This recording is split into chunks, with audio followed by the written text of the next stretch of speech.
भारत के इस्लामिक प्रचारक जाकिर नाइक पिछले कुछ सालों से यहाँ मलेशिया में रह रहे हैं। भारत में वांटेड है और यहाँ मलेशिया की सरकार ने उन्हें पनाह दे रखी है। इस समय हम कुआलालंपुर के सिटी सेंटर में हैं और हम पता लगा रहे हैं कि जाकिर नाइक रहते कहाँ हैं। तो हम अपना सफ़र अब शुरू करते हैं। Good morning, how are you?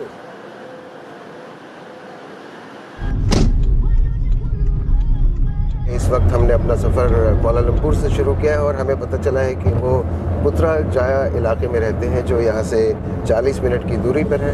हम उनसे मिलने की कोशिश करेंगे। अगर वो हमसे नहीं मिलते हैं, उन्होंने ऑलरेडी हमें मना कर दिया है, लेकिन अगर वो नहीं मिलते हैं तो कम से कम हम आपको ये दिखा सकते हैं कि वो रहते कहाँ, क्या करते हैं और ये कि यहाँ के समाज ने उन्हें स्वीकार किया है या नहीं।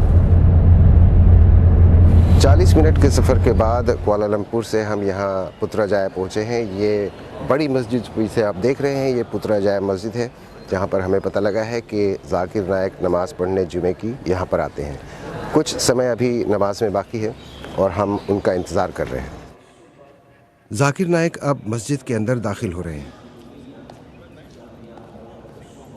इस मस्जिद में वो अक्सर जुमे की नमाज़ पढ़ने आते हैं। ये मस्जिद हाई सिक्योरिटी जोन में है।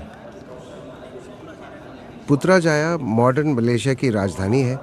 यहाँ पर सारी मिनिस्ट्रीज़ के दफ्तर हैं और इमारतें हैं।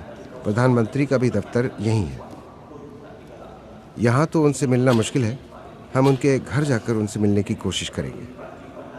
अब नमाज शुरू होने वाली है।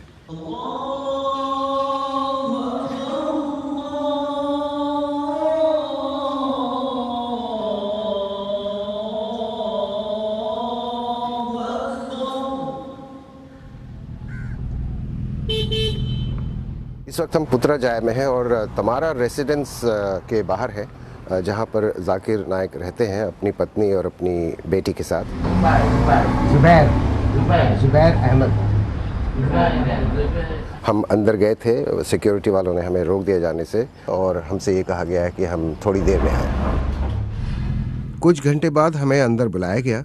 जाकिर नाइक हमसे मिले, लेकिन उन्होंने हमसे ये कहकर बात करने से इनकार कर दिया कि उनका बीबीसी पर ट्रस्ट नहीं है।